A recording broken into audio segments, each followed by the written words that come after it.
High, আমি রনি মোল্লা।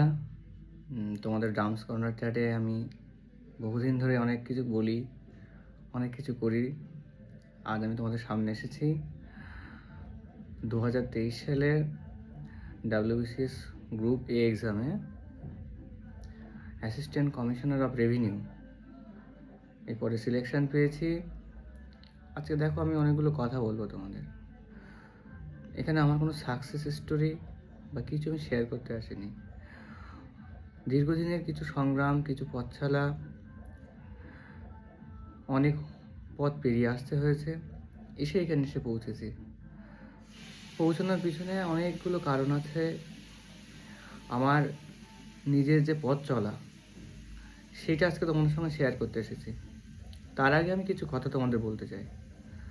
দেখো, প্রথম যে জিনিসটা বলি, আমি কিন্তু WBCS 2023-এর মেন এক্সামে A+ বি গ্রুপে কল পাই পার্সোনাল টেস্টে। তো সহজেই তোমরা বুঝতে পারছো যে সেক্ষেত্রে আমার যেহেতু ক্যাটাগরি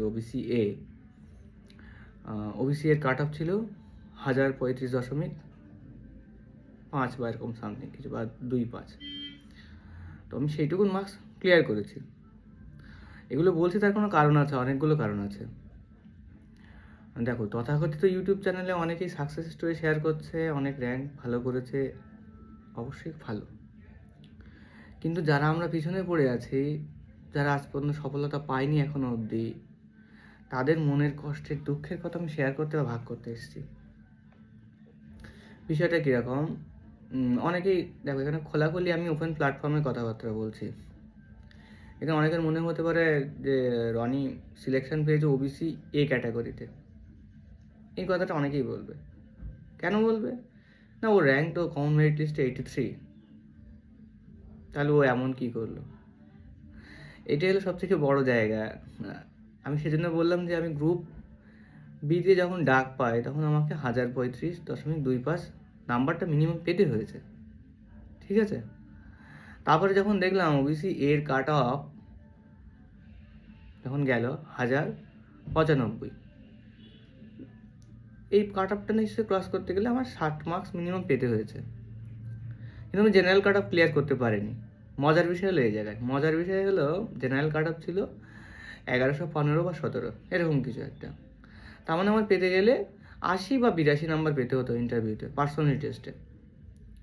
কিন্তু দুর্ভাগ্যবশত আমার পার্সোনালিটি অনেক খারাপ মনে হয়েছে, বা আমি সেই জায়গায় কোয়ালিফাই করতে পারিনি। অনারেবল বোর্ড মেম্বার্স, তারা যেটা ভালো মনে করেছেন, তারা অবশ্যই প্রণম্য ব্যক্তি। তারা আমাদের থেকেও অনেক ভালো ক্যান্ডিডেট পেয়েছেন, তাদেরকে সিলেকশন দিয়েছেন, ভালো র্যাঙ্ক পেয়েছে। তাহলে আমরা কিন্তু ওবিসি ক্যাটাগরিতে আমি সিলেকশন পেয়েছি। তোমরা ভেবো না দাদা বিশাল কিছু করেছে বা রনি বিশাল কিছু করেছে। কিচ্ছু করতে পারিনি। আমি আমার যোগ্যতা অনুযায়ী, আমার যোগ্যতা ওইখানেই ছিল, সেই জায়গায় আমি পৌঁছেছি। যে হ্যাঁ, আমার 83 র্যাঙ্ক করে আমার পক্ষে ভালো।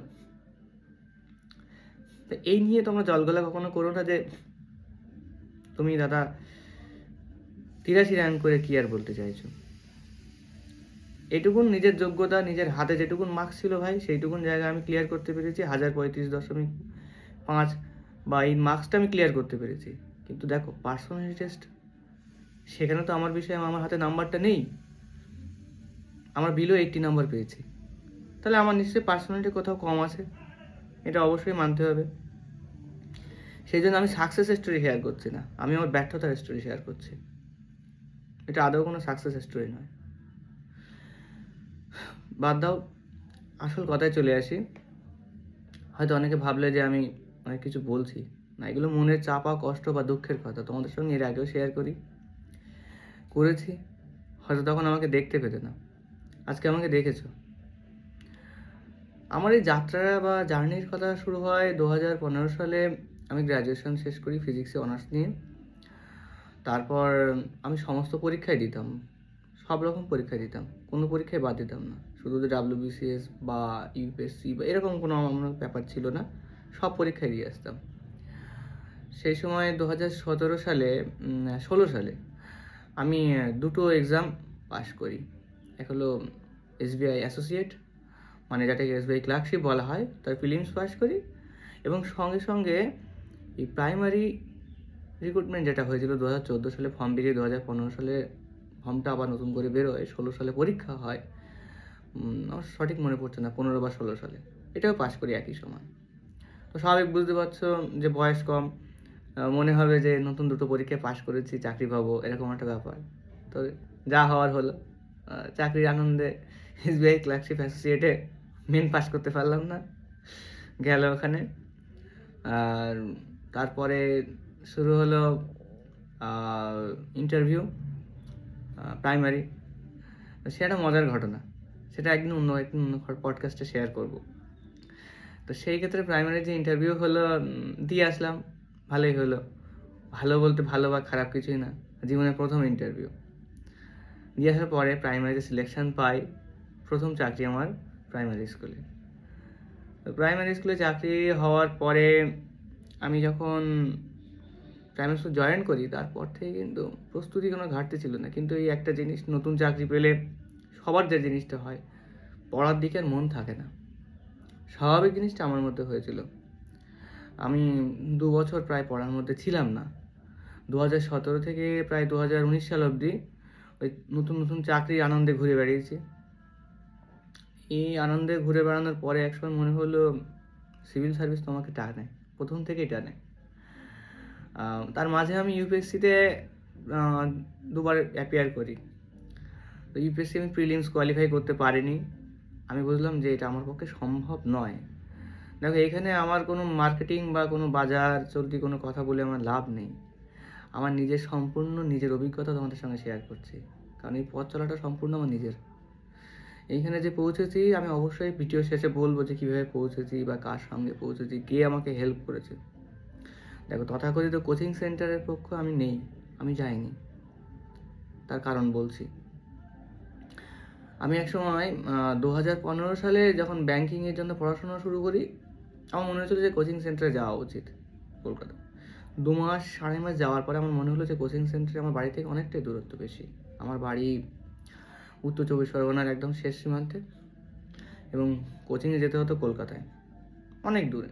আমার 3 ঘন্টা 3.5 ঘন্টা করে পার ডে যাওয়া আসায় 7 ঘন্টা জার্নি করে কোচিং সেন্টারে 2 মাস 2.5 মাস যাওয়ার পরে আমার পক্ষে যাওয়া সম্ভব হয়নি।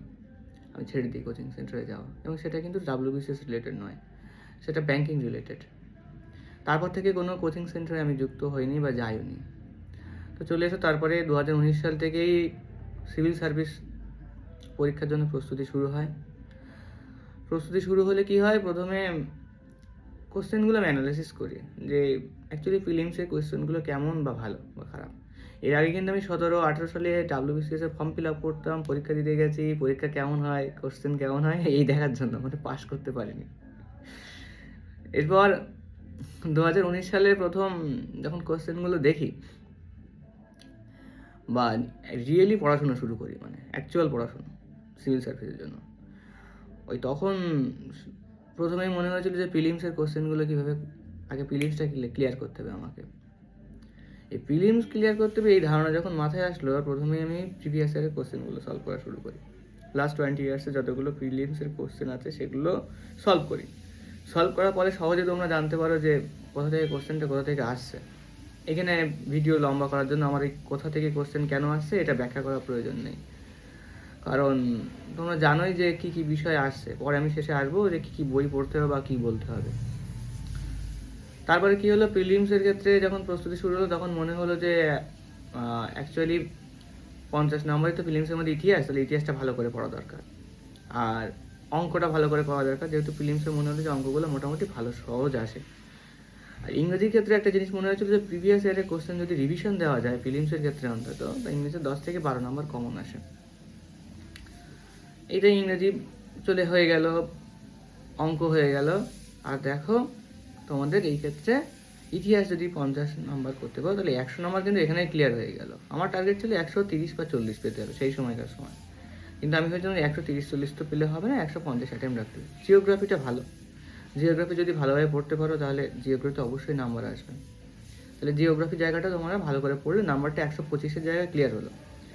তারপরে আসে science, technology, current affairs, reasoning, math.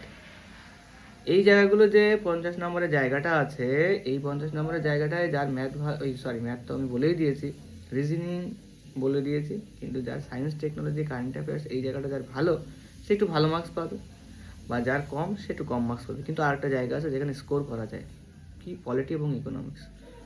কারণ পলিটিতে যদি ভালো মার্কস তুলতে হয় তাহলে তোমরা লক্ষ্মীকান্ত পড়ো। দেখো ভাই বোন, তোমাদের আমি বলি যে পলিটির ক্ষেত্রে অনেক মার্কেটে বই চালু আছে, অনেক মক টেস্ট সিরিজ চালু আছে, কিন্তু পলিটির ক্ষেত্রে বেদ বাক্য বা বেদ হলো লক্ষ্মীকান্ত। লক্ষ্মীকান্ত ডাব্লিউবিসিএস এর জার্নির পক্ষে এমন একটা বই, যে বইটা তোমরা প্রস্তুতির প্রথম দিন থেকে শুরু করে প্রস্তুতির শেষ দিন অবধি তোমাদের একটাই বই কাজে লাগবে পলিটির ক্ষেত্রে। এবং এই বইটা যদি তোমরা কণ্ঠস্থ করতে পারো তাহলে আশা করি তোমরা পলিটির ক্ষেত্রে কোনো কোশ্চেন তোমাদের বাঁধবে না। আর তারপরে গেল ইকোনমিক্সের বিষয়ে পরে আসবো, আমি মেন্সের দিকে যাচ্ছি পরে। এইগুলো মোটামুটি ক্লিয়ার করতে পারলে হলো। এবারে কি হলো, 2019 সালে প্রস্তুতি শুরু হওয়ার পরে 2020 সালে পরীক্ষা দিলাম, যথারীতি 20 সালে ফিলিমস পাস করতে পারিনি, তো জেদ চেপে গেল। জেদ চাপা মানে কি, দেখলাম যে খুব কাছ থেকে ফিরে আসলাম, আমি পারবো, এই যেটা মনের ইচ্ছা জাগলো যে আমি পারবো, পারতে হবে। তারপরে লকডাউন চলে আসলো, সেই বিখ্যাত করোনার সময়। লকডাউনের সময় কী করতাম, বাড়িতে বসেই বই পড়তাম।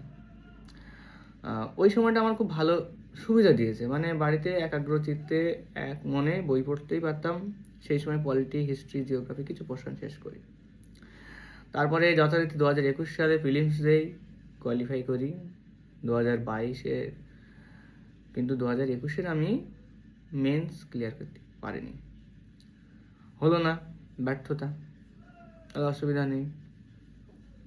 2022 আসলো, 2022-এ প্রিলিমস ক্লিয়ার করলাম, মেন্স ক্লিয়ার করলাম, গ্রুপ এতে ইন্টারভিউ ডাক পেলাম বা পার্সোনাল টেস্টে। দুর্ভাগ্যবশত এখনও এ, বি, দ্বিতীয় আমার কলেজ ছিল না, সি কোনো গ্রুপেই পাইনি। ডি গ্রুপের রেজাল্ট আজ অবধি এখনও বেরোয়নি, জানি না ডিতে অপশান দেওয়া ছিল, চয়েস দেওয়া ছিল আমার। আর তারপরে 2023-এ আমি গ্রুপ এ এবং বি দুটোতেই পার্সোনাল টেস্টে ডাক পাই, এবং ডাক পাওয়ার পরে অ্যাসিস্ট্যান্ট কমিশনার অফ রেভিনিউতে আমি সিলেকশন পাই। এইগুলো আমার জার্নির কথা। এইবার আসি যে জার্নির ক্ষেত্রে কি করেছি বা কি করিনি। দেখো, এখানে কোচিং সেন্টার বা কোনো বিষয়ের আমার অবদান নেই, ওই জন্য বিশাল বড় বড় কোচিং সেন্টার থেকেও আমার কোনো ভিডিও বা ছবি কখনোই পাবে না। আর আমি তাদের মধ্যে করে তোমার মোটিভেট করতে পারবো না। আমি হলাম একদম গ্রাম বাংলার ছেলে, আমার বাড়ি থেকে বর্ডার মাত্র 2 কিলোমিটার দূরে আছে, এবং গ্রাম্য পরিবেশেই মানুষ হয়েছি। আমার স্কুল গ্রামে, আমার কলেজ মফস্বল এরিয়ায়, বিশাল শহর এরিয়ায় তা নয়। তারপর আমি কিছু সময় বাইরে থেকেছি, চাকরি পাওয়ার পরে আবার গ্রামের স্কুলে চলে এসেছি, সেইখানে থেকেই প্রস্তুতি। এই যে একটা কথা চালু আছে যে গ্রামে থেকে পড়াশুনো হয় না বা নিজে সেলফ স্টাডি করে পড়াশুনো হয় না, না, এইটা আজকে আমার কথাটা শুনলে খারাপ লাগবে, এগুলো কোচিং সেন্টারের গল্প। ওই যে ক্রাশ কোর্স বলে একটা বিশাল মার্কেটিং চলছে, ক্রাশ কোর্স মানে কি যে ক্রাশ করবে কেউ জানে না, মানে তুমি নিজেই ক্রাশ করবে না ওরা ক্রাশ করবে। দেখো, এই ক্রাশ কোর্স বলে কোনো জিনিস হয় না। জীবনের প্রত্যেকটা হার্ডেল, প্রত্যেকটা পথ, প্রত্যেকটা জায়গা তোমার নিজের গড়ে তুলতে হবে। কোনো কোচিং সেন্টারে স্যার বা ম্যাডাম এই ক্রাশ কোর্স করে কিচ্ছু করাতে পারবে না। আমি যেতে কারো বারণ করছি না, সেখানে অবশ্যই যাও, গাইডেন্স পাও। হয়তো আমি গাইডেন্স পাইনি বলে আমার হোঁচট খেতে খেতে জায়গাটা শক্ত হতে হয়েছে, কিন্তু হোঁচট খেয়েও কিন্তু জায়গায় পৌঁছানো যায়, না হলে আজকের দিনে আমি এইখানে এসে দাঁড়াতে পারতাম না। হ্যাঁ, আমার অপশনাল ছিল অ্যানথ্রোপোলজি। অ্যানথ্রোপোলজির ক্ষেত্রে আমি প্রথম নিজের প্রস্তুতি শুরু করি, কিছু কিছু জায়গা বুঝতে পারতাম না, বুঝতে না পারার কারণে কয়েক মাস একজন ম্যাডামের কাছে আমি গিয়েছিলাম কিছু টপিক বুঝে নিতে। তো সেটা বুঝে নেওয়ার পরে সম্পূর্ণরূপে নিজের প্রস্তুতি শুরু করি, এবং তারপরে কিন্তু সম্পূর্ণরূপেই নিজের সম্পূর্ণ জার্নিটা নিজের পথ চলাইছিল। এইবার আমি তোমাদের বলি যে কি আমার বই বা কীভাবে আমি প্রস্তুতি নিয়েছি। দেখো, প্রথমে আসি ইতিহাসের ক্ষেত্রে। দেখো, সোর্স একটা থাকলে কখনোই তোমাদের পুরো সিলেবাস ক্লিয়ার হবে না। সোর্স বলতে গেলে কী বলা হচ্ছে, যে তোমাদের আগে প্রথমে সিলেবাসটা বুঝতে হবে, সিলেবাসটা বুঝলে টপিকগুলো তোমাদের চেঞ্জ তো হবে না চ্যাপ্টার ওয়াইজ, তাহলে নির্দিষ্ট একটা বই রাখতে হবে যে বইটা তোমরা বারবার রিভিশন করতে পারবে।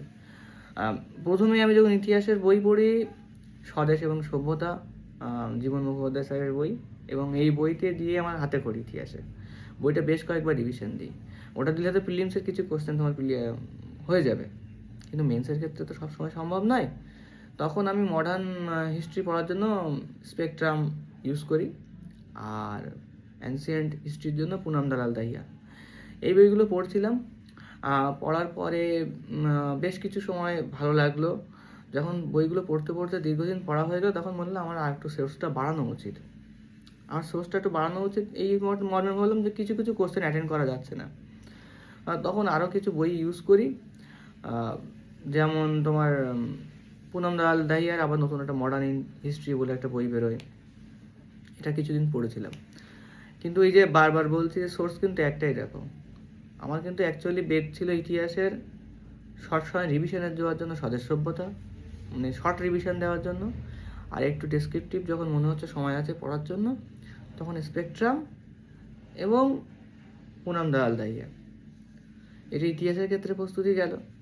ভূগোলের ক্ষেত্রে আমি যদি বলি, কার্তিক চন্দ্র মণ্ডল প্রথমে পড়েছিলাম। বইটা অনেকের ক্ষেত্রেই কঠিন লাগে বা মনে হয় যে তথ্য সমৃদ্ধ, শুধু ছবি নেই, কিচ্ছু নেই, শুধু লেখা আর লেখা।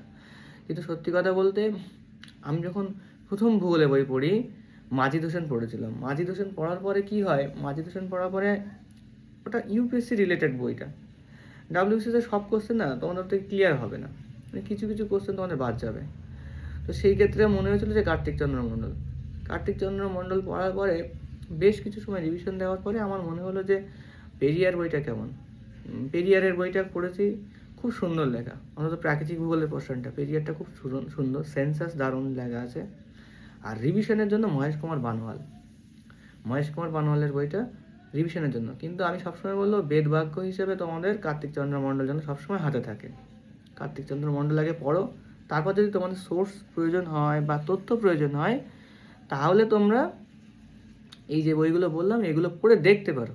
এগুলো সব পড়তে হবে না, সব পড়লে কিন্তু তোমাদের সিলেবাস শেষ হবে না, তোমাদের এগোতে পারবে না।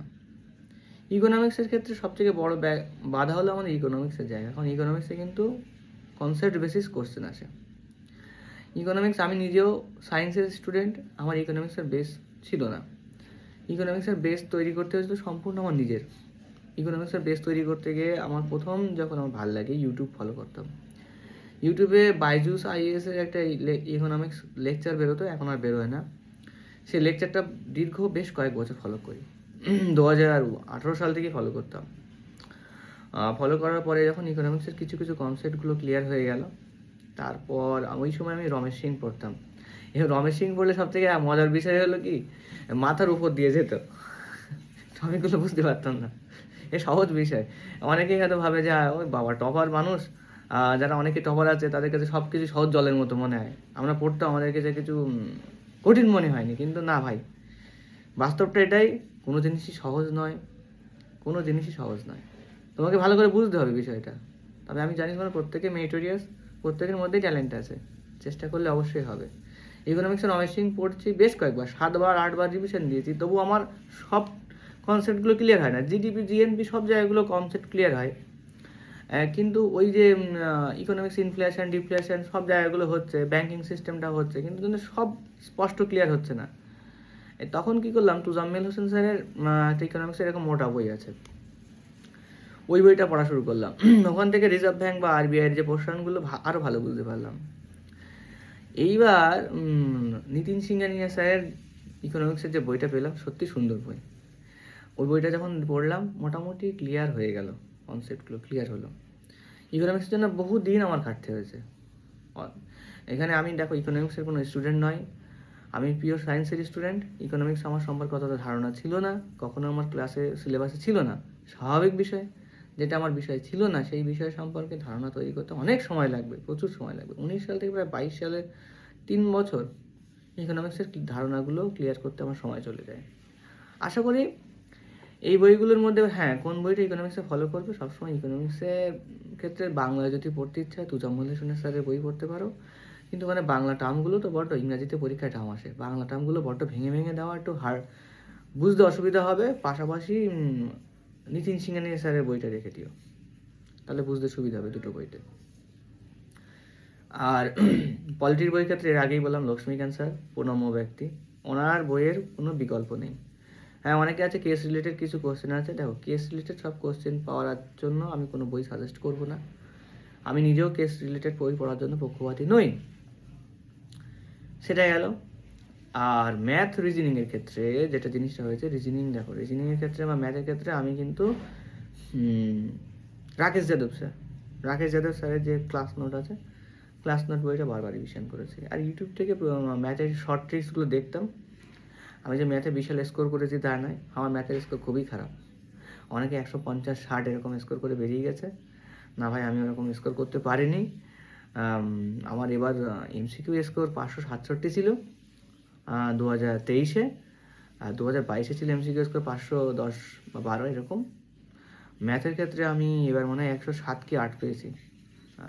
আমি যে বিশাল মার্কস পেয়েছি তা নয়, ওই যে 600+ মার্কসের ওই গন্ডি বা 550 মার্কসের গন্ডি আমার 22 সালেও পার হয়নি, 600 মার্কসের গন্ডি আমার এবারও পার হয়নি।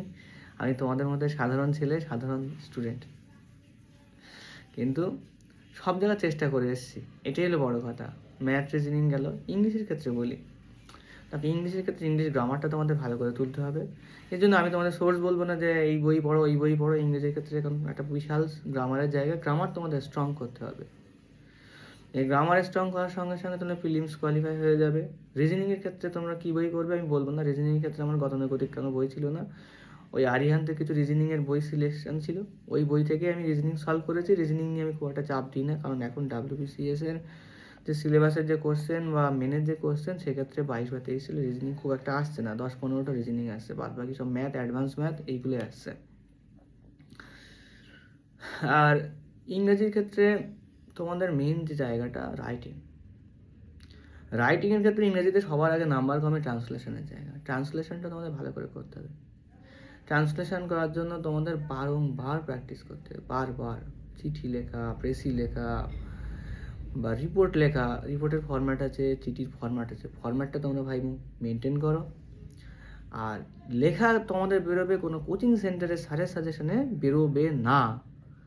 প্রতিটা দিন একটা করে ইংরেজি টপিক লেখো, একটা ট্রান্সলেশন করো, ছোট ট্রান্সলেশন, একটা চিঠি লেখো আধা ঘন্টার মধ্যে। অ্যাসেস করবে কি করে?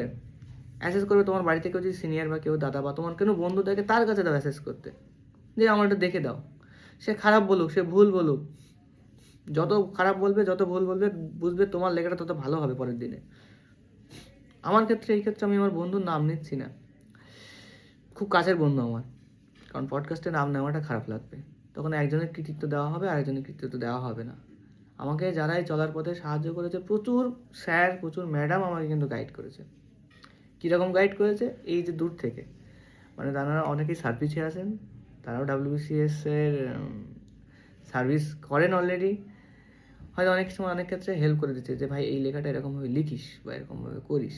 আমার এক বন্ধু আছে, খুব কাছের বন্ধু, সেই বন্ধু আর আমি দুজনে মিলে বাংলা এবং ইংরাজি দুই ক্ষেত্র রাইটিং দুজনে লিখতাম, আমার হোয়াটসঅ্যাপের থেকে তার রাইটিংয়ে পাঠাতাম, সে তার লেখা পাঠাতো, দুজনে অ্যাসেস করতাম। অ্যাসেস করেই কিন্তু টানা দীর্ঘ 2 বছর ধরে লিখেছি, টানা প্রত্যেকটা দিন। প্রথম দিন আমার লেখা ভালো বেরোতো না, কিন্তু যখন 1 বছর 2 বছর পরে যখন গেলাম, তখন সত্যি যে কোনো টপিক দিলেই আমি লিখতে পারতাম। এরকম না আমার টপিক কমন পড়েছে, অনেকে লাভ দেয় এই আমার টপিকটা কমন পড়েছে তাই আমি লিখতে পেরেছি, না ভাই বোন, এই জায়গাটা তোমাদের টপিক কমন পড়ার কোনো বিষয় নেই, তোমার নিজের ভিতরে দর্শনটা কেমন সেটা দেখতে হবে। কারণ এখানে কিন্তু তুমি একটা টপিক লিখতে দিচ্ছে, স্বাভাবিক যে রোড অ্যাক্সিডেন্ট যদি লিখতে দেয় এলাকায়, ক্লাস 10-এর একটা বাচ্চাও লিখবে, তুমিও লিখবে, তাহলে তোমার লেখার ডিফারেন্সটা কী হবে?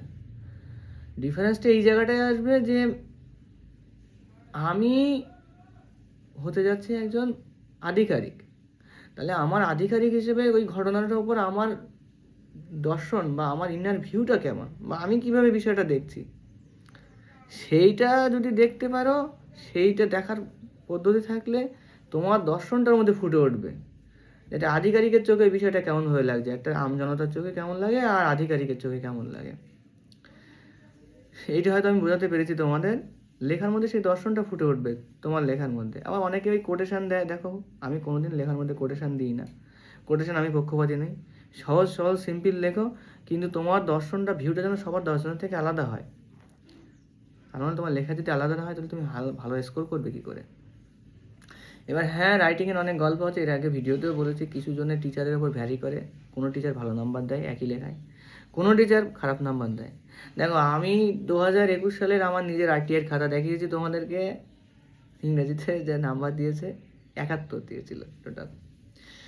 আমার টেলিগ্রাম চ্যানেল আছে, তোমরা সেখানে জয়েন করতে পারো, সেখানে আমার খাতা সব দেওয়া আছে RTR। আমি আশা করি 22-এর RTR খাতাও দেবো, 23-এর RTR খাতাও দেবো। আমি তো সেই ব্যক্তি যে আমি চেঞ্জ হইনি। সেদিন আমি 71 পেয়েছিলাম, হয়তো আমি আজকে ইংরেজিতে 100 পেয়েছি, কিন্তু আমার লেখা কিন্তু চেঞ্জ হয়নি, কিন্তু টিচার ভ্যারি করেছে। কারণ খাতা দেখার উপর ডিপেন্ড করে। রাইটিংটা অনেকটাই তোমাদের সিলেকশনের ক্ষেত্রে এগিয়ে নিয়ে যাবে, যে রাইটিং কোনটা হবে বা না হবে না। সেই রাইটিং তোমরা নিজেদের মতো লিখে দেখো, লেগে থাকলে অবশ্যই একদিন না একদিন তোমরা ঠিক ক্র্যাক করবে। আর অ্যানথ্রোপোলজির যে স্ট্র্যাটেজি আমি বলি, অ্যানথ্রোপোলজির ক্ষেত্রে আমি বলি, প্রথমে আমি ব্রেন ট্রি পড়েছিলাম, বিরাট মোটা জিনিস, খুব মানে ওষুধ গেলার মতো গিলতে হতো। ব্রেন ট্রি পড়ে কিছুটা কমপ্লিট হলো। তারপরে আমি ইগনুর কিছু নোট ডাউনলোড করলাম ইগনু থেকে, কিন্তু আমার ঠিক মানে সেই সিলেবাস কমপ্লিট বা সেরকম জায়গায় আসছিল না। এবার আমি কী করলাম, আমার ঠিক অ্যান্থ্রোটা ঠিক আয়ত্তে আসছে না। 1900 সাল থেকে আমি 18 সাল থেকে বা 19 সাল থেকে অ্যান্থ্রো নিয়ে আমি চেষ্টা করতাম, কারণ সেই সময় আমি ইউপিএসসিতে 2বার অ্যাপিয়ার করি, তখন অপশনাল হিসেবে অ্যান্থ্রোই নিয়েছিলাম। বিবেক ভাষণ বইটা পড়ার পরে অ্যান্থ্রোগুলো আমার মনে হয়েছিল, টার্মগুলো বুঝতে সুবিধা হয়েছিল। এইবার আমি কী করলাম, WBCS যখন প্রস্তুতি শুরু করে আসলাম, WBCS প্রস্তুতিতে লাস্ট 20 বছরের যত অ্যান্সার কোশ্চেন আছে সব, প্রত্যেকটা সিলেবাস ওয়াইজ, প্রত্যেকটা চ্যাপ্টার ওয়াইজ আমি আলাদা করলাম। চ্যাপ্টার টপিক লিখলাম, টোটাল ওই 20 বছরের যা কোশ্চেন আছে সেটা লিখে ফেললাম। প্রত্যেকটা সাবজেক্ট টপিক ওয়াইজ আমি কোশ্চেনগুলো সব আলাদা করেছি। করার পরে আমার একটা কনসেপ্ট ক্লিয়ার চলে আসলো যে এই টপিক থেকে, এই জায়গা থেকে এই কোশ্চেনটা হিট করছে। এবার কী হলো, আমি আগে সিলেবাস পড়ার আগে কোশ্চেনগুলোই টোটাল আমি শিবশঙ্কর দত্ত স্যারের বাংলা বইটা পড়লাম। ওখান থেকে কোশ্চেনগুলো সব মোটামুটি প্রিভিয়াস ইয়ারের কোশ্চেনের সঙ্গে মিল পেলাম, কোশ্চেনগুলো হয়ে গেল। অ্যান্সার কিন্তু 80% সিলেবাস এখানে কমপ্লিট হয়ে যাচ্ছে, তুমি যদি প্রিভিয়াস ইয়ার সম্পূর্ণ অ্যানালাইসিস করতে পারো। তারপর কী হলো, এইবার আমি শিবশঙ্কর দত্ত স্যারের ইংরেজি ভার্সনের বই বেরিয়েছে, সেই বইটা আমি পড়া শুরু করলাম, এবং সত্যি খুব ভালো লাগলো। ছোটো ছোটো টপিকে, কিন্তু ওই জায়গায় যে সব পাবে তা নয়, তোমাকে নেট সার্চ করতেই হবে। আমি নেট সার্চ করে প্রচুর টপিক প্রচুর জায়গা থেকে ডাউনলোড করে নিজে নোট করলাম। এই অ্যান্থ্রোটা সম্পূর্ণ নিজের জার্নি দিয়েই চললো। তারপর রিভিশনের ক্ষেত্রে শিবশঙ্কর দত্তের স্যারের ওই ইংরেজি বই বিবেক ভাষণটা মাঝে মাঝে টানতাম, আর ওই নিজের হাতে কিছু লেখা কিছু নোট এই নিয়ে চলে গেছে। এক্ষেত্রে আমার এক বোন কিছু সহায়তা করেছিল, আর সেও বর্তমানে WBCS আধিকারিক, সে কিছু হাতে লেখা নোট পাঠিয়েছিল। সেক্ষেত্রে কিছুটা আমার সুবিধা হয়েছিল, অনেকটাই সুবিধাজনক, তার কাছে আমি কৃতজ্ঞ। আমি কারোর নাম নিতে পক্ষপাতী নই। আর পার্সোনাল টেস্টের যে গাইডেন্স, এই ক্ষেত্রে আমি কলকাতায় 22 সালে কলকাতায় এক ইনস্টিটিউটে যাই, কারণ পার্সোনাল টেস্ট আমার পক্ষে মনে হয়েছিল যে কারো গাইডেন্স নেওয়া উচিত। অবশ্যই সেই কোচিং সেন্টারের কাছে, এবং সেখানেও একজন স্যারের সাথে আমার খুব ভালো সম্পর্ক আছেন, তিনি আমার এই 22-23 ক্ষেত্রেও পার্সোনাল টেস্টে খুবভাবে হেল্প করেছেন, ভীষণভাবে হেল্প করেছেন, এবং স্যারের কাছে আমি ভীষণই কৃতজ্ঞ। তিনি বর্তমানে তার ডেজিগনেশন আমি বলতে পারবো শুধু, তিনিও অ্যাসিস্ট্যান্ট কমিশনার অফ রেভিনিউতে আছেন। এর থেকে বেশি আমি কিছু নাম নেব না। স্যারের কাছে আমি ভীষণভাবে কৃতজ্ঞ। স্যার যদি ভিডিও দেখে থাকেন, অবশ্যই স্যারকে ভিডিওর মাধ্যমে কৃতজ্ঞতা প্রকাশ করছি, কারণ আমি যেদিন রেজাল্ট পেয়েছি ওনার কাছে আমি প্রথম ফোন করেছিলাম। থ্যাংক ইউ স্যার সেই কারণে। আর 2023 সালের ক্ষেত্রে আমি কোনো কোচিং ইনস্টিটিউটে যাই, সেই কোচিং ইনস্টিটিউটে একদিনের জন্য গেছিলাম, এবং সেটা ফ্রিতেই করানো হয়, এবং সেখানেও একজন আমাদের প্রাক্তন আমলা স্যার আছেন, বেশ কয়েকজন আমলা আছেন, আমাদের গাইডেন্স পেয়ে আমি কৃতার্থ। এবং আমাদের আরও একজন দাদা আছেন, তিনি ইউটিউবার, তিনিও খুব হেল্প করেছেন, এবং তিনি বর্তমানে WBCS-এর গ্রুপ সিতে সিটিও পোস্টে আছেন, এইটুকুন বলতে পারি। এই হলো আমার জার্নি, সম্পূর্ণ পথচলা। দেখো, এখানে সাকসেস স্টোরি বলে কোনো বিষয় নেই, দীর্ঘদিন ধরে পথ চলেছি, এখনও পথ চলা বন্ধ হয়নি, এগিয়ে যাওয়ার নামই হলো জীবন। আশা করি আমার কথা কেমন লেগেছে জানি না, কারোর আঘাত করতে চাইনি এর মধ্যে দিয়ে। প্রত্যেকে যারা পেয়েছে প্রত্যেকেই যোগ্য, যারা আগামী দিনে আসবে তারা প্রত্যেকেই খুব সুন্দরভাবে ভবিষ্যৎ গড়বে আমাদের দেশের, আমাদের রাজ্যের, এবং প্রত্যেকেই মানুষের কল্যাণে, দেশের কল্যাণে এগিয়ে যাবে। তবে এইটুকুন বলতে পারি, আমি যেমন তোমাদের পাশে আছি তেমন পাশেই থাকবো, যেরকমভাবে সাহায্য করে যাচ্ছি, যেটুকুন আমার ক্ষমতার মধ্যে আছে সেরকমভাবেই সাহায্য করে যাব। আর আমার টেলিগ্রাম চ্যানেল আছে, তোমাদের ভালো লাগলে আমার সঙ্গে কন্ট্যাক্ট করার প্রয়োজন হলে তোমরা আমার টেলিগ্রাম চ্যানেলে চলে যেও, ওখানে আমাকে পাবে। আমি আজকের দিনেও যেমন আছি আগামী দিনেও তেমন থাকবো আশা করি। তোমরা সবাই ভালো থেকো। Thank you.